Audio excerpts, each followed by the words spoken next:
Chamber member. This is Isabel Renault with the St. Johns County Chamber of Commerce, and we want to welcome you to this Chamber conversation today. We have a pleasure to have Cecil Gibson with us. He's the market president for Ameris Bank. Cecil, welcome. Thank you, Isabel. Happy New Year. Happy New Year to you too. Today we're going to talk about the Paycheck Protection Program, PPP. Last month, Congress approved the second PPP, which provides forgivable loan for businesses to help them really recover from the losses they experience, and in some cases still experiencing right now as a result of COVID-19 pandemic.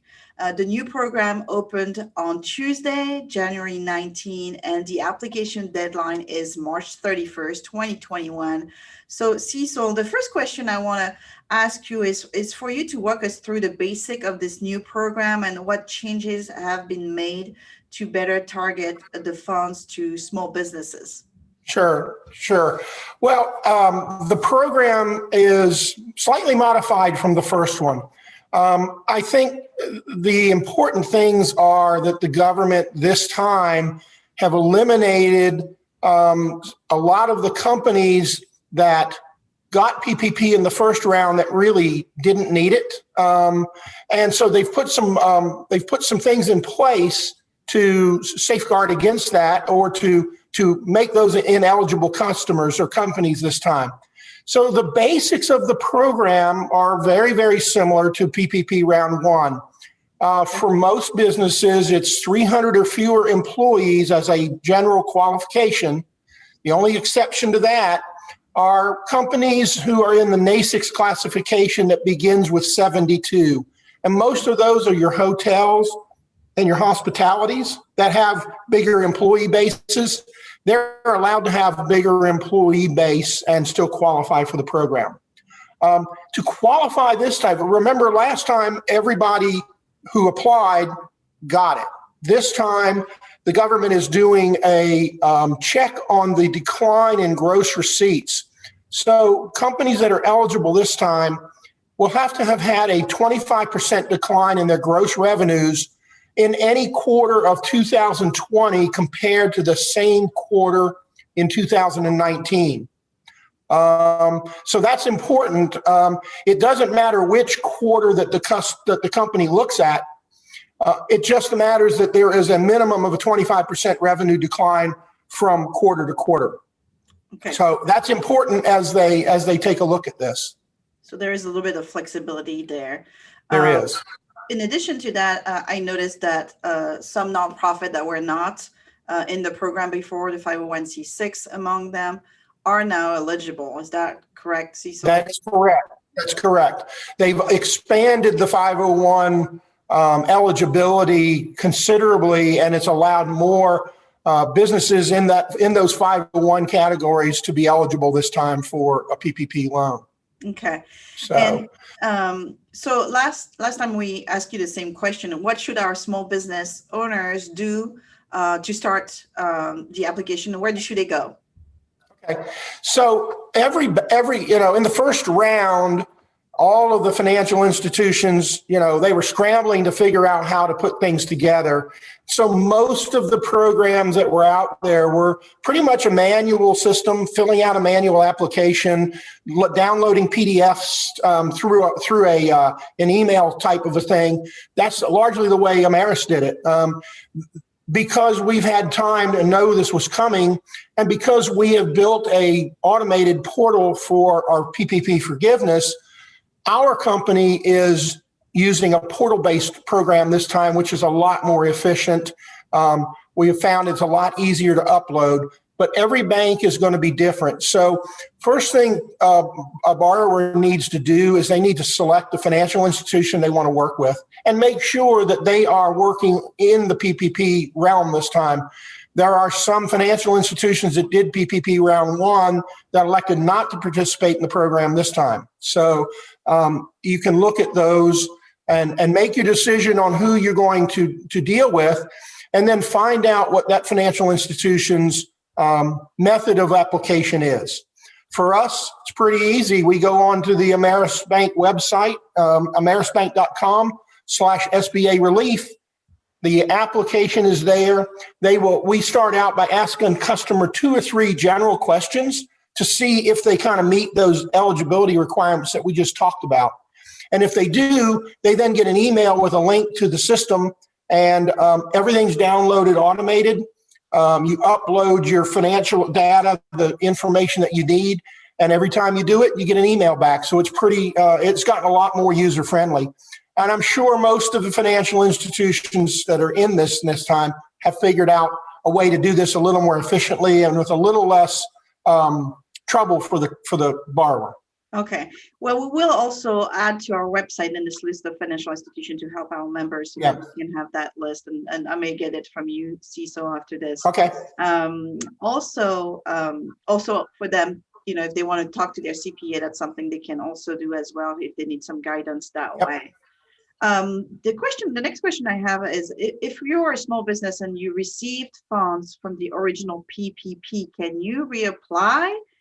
Yes or no? And then the second question from that is, how much money can you apply if it's your second time around? And we didn't even discuss how much money you can apply for if it's your first time around. But let's answer the first question. If you have already applied the first time around, can you do it again? Yeah, absolutely, you can. There are a couple of caveats to that.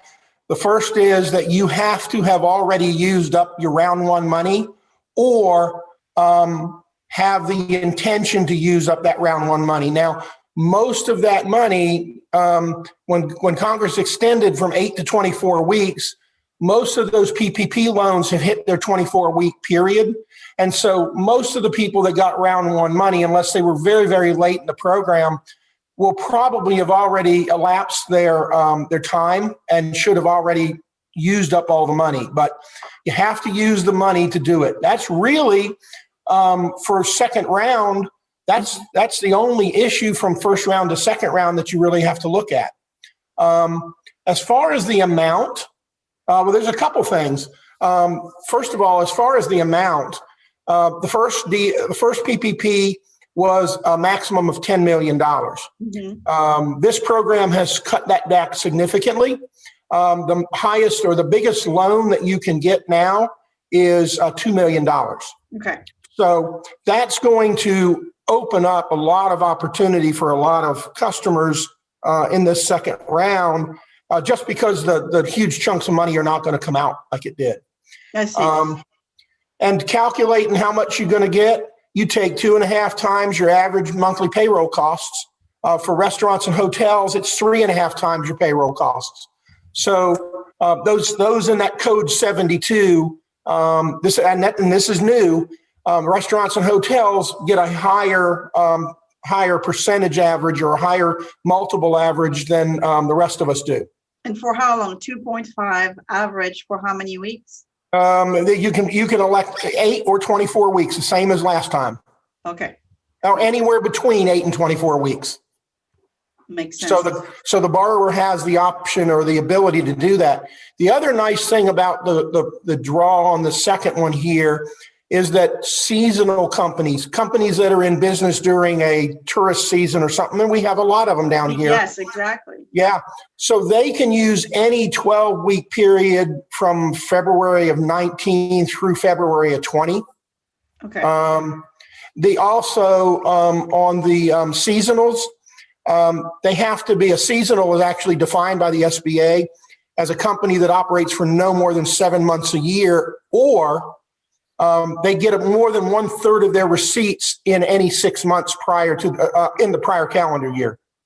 Okay. So that's important for some of our folks that have very seasonal business.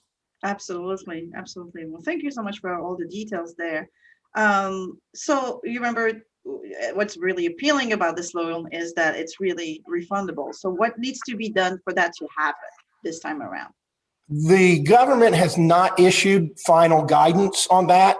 Just like the first round of PPP, they're focused on getting the money out there as quickly as they can for the businesses that need it.